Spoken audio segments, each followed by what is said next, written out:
Amigas, amigos, ¿qué tal? Estoy muy contento de tener la oportunidad de estar aquí conversando con ustedes nuevamente.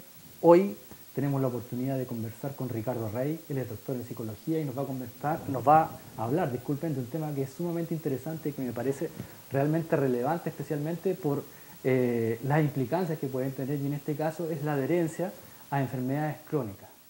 Primero que nada, darle nuestra bienvenida y nuestro agradecimiento a Ricardo. Muchas gracias por estar aquí con nosotros. La verdad que estoy muy contento, digamos, de tener la posibilidad de conversar contigo y que a través de este mismo canal puedas hablar, digamos, a todas las personas ahí en su casa.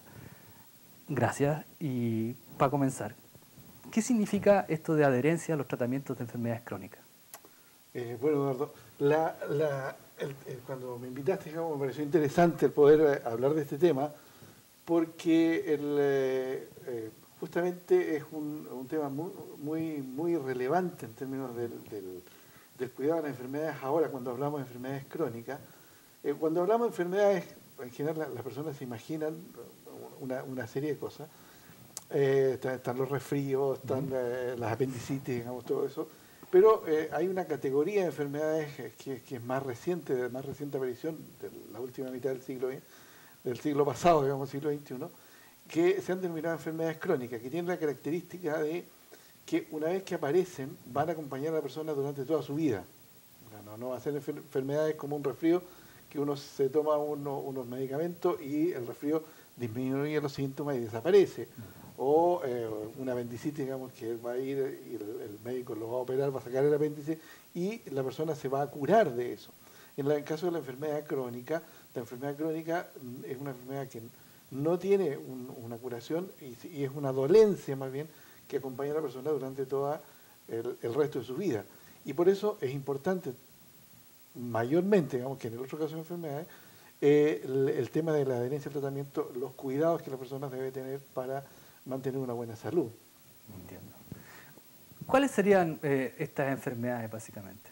Bueno, las más habituales en Chile, las enfermedades crónicas de las cuales más se habla son la hipertensión, la diabetes, el asma, como las más frecuentes.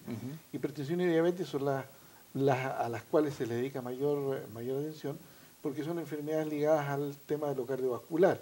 Y las enfermedades cardiovasculares son la primera causa de muerte en nuestro país. Entonces, hipertensión y diabetes son las enfermedades crónicas de mayor preocupación en el sistema de salud. De acuerdo. Entonces, por una parte tenemos que hay enfermedades que nos van a durar de por vida, en primera instancia. Luego también tenemos que esas mismas enfermedades se asocian a molestias, a signos, ¿no? Exacto. Y que eso de alguna manera implica su adherencia o no adherencia, es decir, qué tan presente tenemos que esta enfermedad está con nosotros, si entiendo bien, ¿no? Exacto, porque en el caso volvamos al ejemplo que decía, en el caso de un resfrío, el resfrío genera molestias, genera síntomas, que la gente lo hace estar incómodo. ¿Ya? Por lo tanto las personas buscan aliviar esos síntomas y van a adherir a un tratamiento, a tomar las aspirinas, qué sé yo, los medicamentos o los cuidados que eso requiera. En el caso de las enfermedades crónicas hay algunas particularidades, porque cuando se habla de la diabetes sí tiene alguna sintomatología que las personas experimentan. Pero en el caso de la hipertensión, la persona se va a enterar que es hipertenso, no tanto por la sintomatología que él vaya presentando, sino que porque en controles rutinarios en los establecimientos, en los CEFAM, le van a encontrar la presión alta, le van a tomar 2 o 3 veces la presión y le van a decir a la persona que tiene la presión alta en condiciones que él no experimentaba alguna sintomatología previa que le hiciera pensar que estuviera enfermo. Perfecto. Entonces, ahí es donde cuesta más a las personas, sobre todo dentro de los crónicos a las personas hipertensas, les cuesta más asumir, primero que están enfermos, que tienen esta condición, y en segundo lugar, que tienen que tomar un tratamiento cuando ellos no se sentían mal inicialmente. O sea, el diagnóstico de la hipertensión habitualmente es por el control, producto, digamos, del control médico rutinario que se hace en los centros de salud. De acuerdo.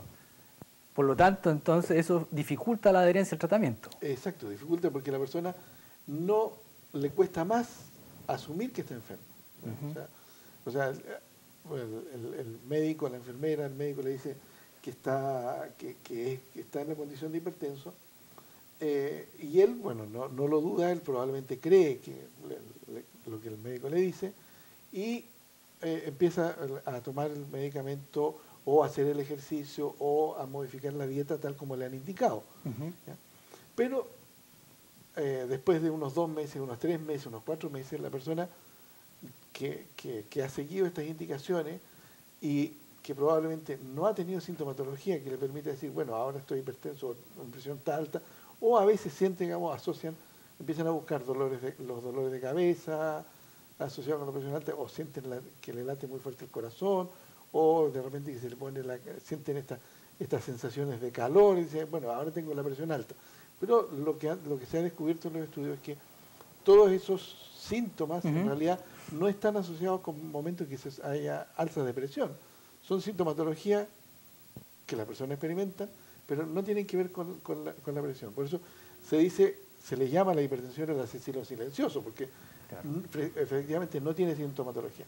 Bueno, entonces la persona que lleva 2 o 3 meses y se siente bien o no tiene muchos síntomas, que ha seguido las indicaciones que le han dado, piensa, como en los casos de las enfermedades agudas, ¿no? Ujú. Piensa, bueno, ya seguí el tratamiento 1 o 2 meses, a lo mejor ya se me pasó o se me curó. Entonces, de pronto uno escucha a las personas de algunos consultores decir, no, si yo ya me curé, yo ya tenía hipertensión, pero me curé.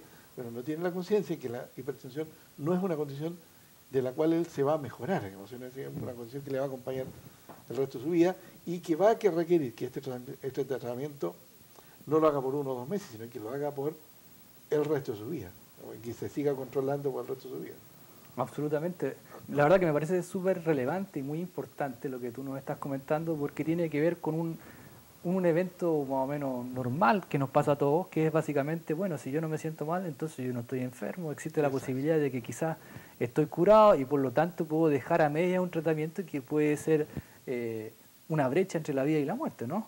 exacto, porque, bueno, todas las consecuencias asociadas al no cuidar Ujú. una enfermedad como la hipertensión son a mediano y largo plazo. O sea, son Perfecto. accidentes cardiovasculares, cerebrovasculares, en los cuales la persona puede quedar con una parte del cuerpo sin poder moverlo, Ujú. digamos, o si derechamente no se ha muerto. ¿Ya? Entonces, la persona les cuesta hacer conciencia de las consecuencias que tiene el no cuidarse hoy día. ¿Ya? Entonces, ahí es donde es importante conversar, porque en los establecimientos de salud, cuando se hace el tratamiento de las personas con hipertensión, tiene educación con la enfermera, con la Ujú. nutricionista, con el equipo de salud, le dicen qué medicamentos debe tomar, pero una de las cosas con las cuales se trabaja poco es preguntarle a la persona qué es lo que realmente cree que él tiene, o sea, Mm. cuál es la idea que él tiene acerca de lo que le está pasando. Él ha asumido que está realmente en esta condición de hipertenso o no hipertenso, ha asumido que tiene que tomarse los medicamentos por el resto de su vida, porque algunas personas lo manifiestan, dicen, yo efectivamente sí, soy hipertenso y me tengo que tomar los medicamentos, pero lo dicen un poco de la boca para afuera, Ya. ¿ya? Y cuando los vamos a visitar a su domicilio, nos encontramos que tiene el velador guardado los medicamentos que ha ido retirando, digamos, el último año en el consultorio. Entonces, la representación, Ujú. o sea, lo que influye en cómo la persona realmente se cuida es la idea que él tiene de estar enfermo o no estar enfermo. Bueno, también es bastante interesante, es más o menos lo que hace que yo tome ciertas decisiones u otras, está vinculado con lo que yo entiendo que realmente me está ocurriendo, Exacto, ¿no? Por lo exacto. tanto, es una imagen, digamos, de si estoy o no enfermo en este caso. Ujú. Ricardo, ¿tienen alguna idea respecto de los datos de la adherencia a los tratamientos, por ejemplo, en el caso de la hipertensión? Mira, se han hecho estudios a nivel nacional e internacional De acuerdo. y todos coinciden en Ujú. que más o menos se alcanza un 30, 35, 40% de adherencia a las personas que están en tratamiento de hipertensión. La meta del Ministerio de Salud que establecen los CEFAM Ujú. es llegar a alcanzar un 60%. ¿Ya? Pero todavía estamos muy, muy lejanos del 60%. Los estudios se han hecho estudios en la zona de Concepción, en donde se fue a hacer una encuesta a las casas, donde se iba y se les preguntaba a las personas, se les tomaba la presión, se les dio una encuesta y se les tomaba la presión, y ahí se descubrió, bueno, que los datos de prevalencia de hipertensión, y dentro de las personas que estaban hipertensas y que sabían que estaban, o sea, que sabían que estaban hipertensas y estaban en tratamiento, cuando les preguntaban si estaban siguiendo las indicaciones de tratamiento, más o menos un 38, 40% en lo que estaban realmente en condiciones, o sea, que realmente estaban siguiendo las indicaciones de tratamiento y tenían su presión normalizada. De acuerdo. El resto, digamos, estaba... O sea, dos cosas. Por una parte, la persona que efectivamente se toma su medicamento logra estabilizarse, ¿no? Y por lo tanto tiene un espacio de sobrevida aún mayor. Y por otro, que lo dramático, y precisamente por lo que estamos conversando hoy, es que 4 de 10 siguen el tratamiento efectivamente. Claro. O sea, es bastante dramático. Y 6 de 10 no lo siguen. Exactamente. Y 6 de 10 no lo siguen. Bueno, amigas, amigos, vamos a hacer un pequeño corte con nuestros auspiciadores y enseguida continuamos conversando con Ricardo Rey en esta interesantísima conversación sobre las enfermedades crónicas y su adherencia.